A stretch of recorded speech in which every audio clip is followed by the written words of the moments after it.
Hey all you super players out there.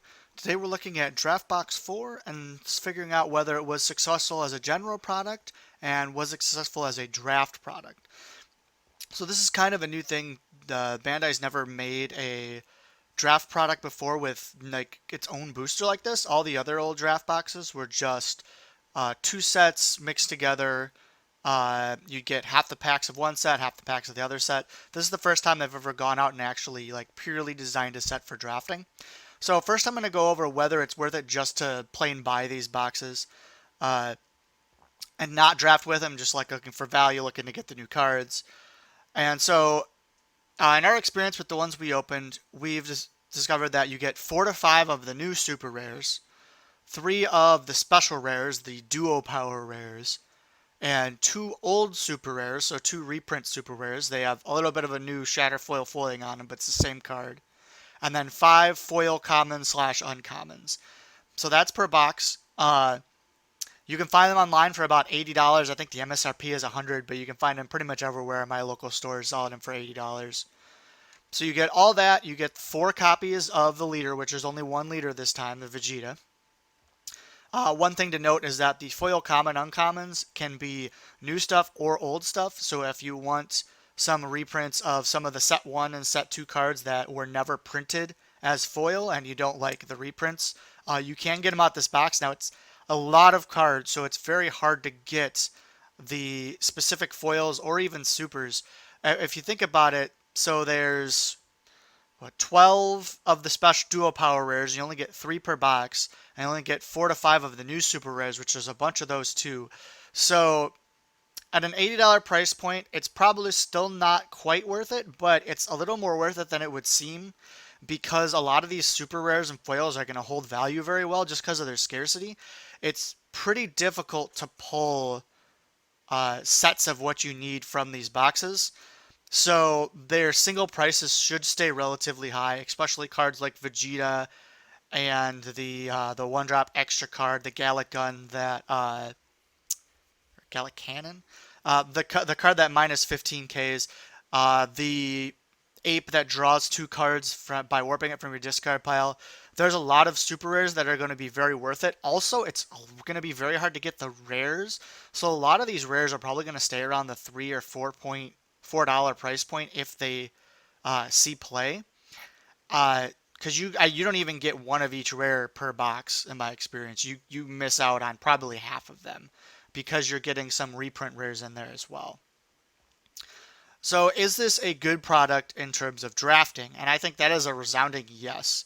I've already played 2 drafts with them, and they were extremely fun, and they were very balanced. We had some new players and some experienced players in the drafts, and everyone had a lot of fun.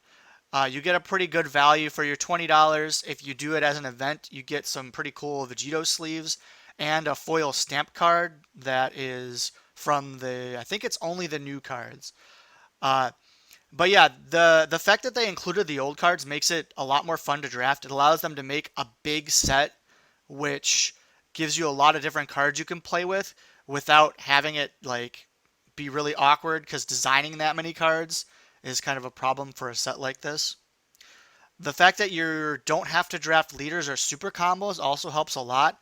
It makes it a lot more technical and deep than it otherwise would be. It's not just, oh, this guy got 4 or 5 of his super combo in color and I just can't beat him now. Uh, and or you can't just get like, for example, in I think it was the first or second draft box, if you got the cell leader, you basically just won. There wasn't really anything you could do about it since you get to draw so many more cards and you just have free removal every turn pretty much. So yeah, it also is a very good draft leader since it's all colors. It allows you to put in cards like the 6-drop Super 17, where it's an extremely powerful card, and if it could be used in any color in the main game, it'd probably be too good. So you can make it green leader specific for the main game, and yet still have it be easily draftable because your leader can be all colors. It also allows you to put in things like uh, the negates that you can take a life. You can play multiple different color of those with your leader.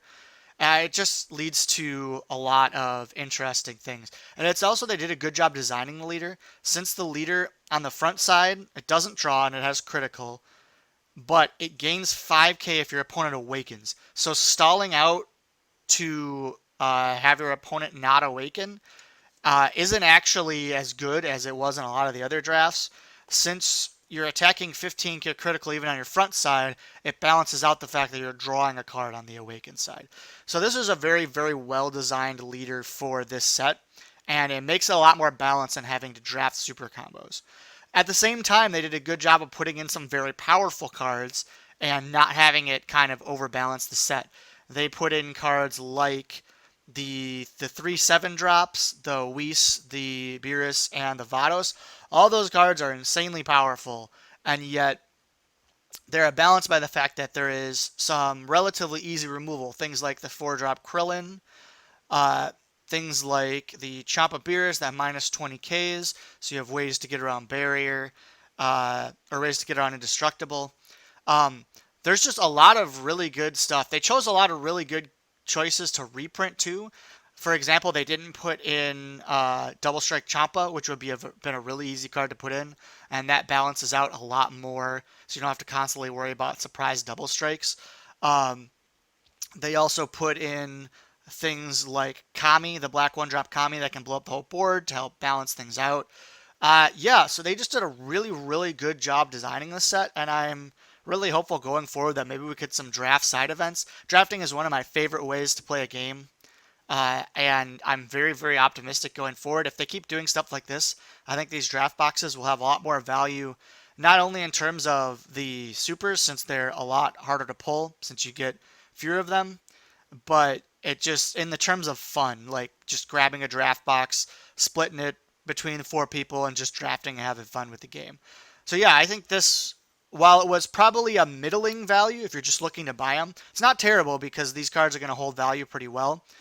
Uh, but the value you get out of drafting it in terms of like fun and enjoyment of the game is really good, and I think it shows that Bandai has done well to look at what people are actually looking for in a draft set rather than just, printing some new leaders and just throwing old packs in and having you draft those.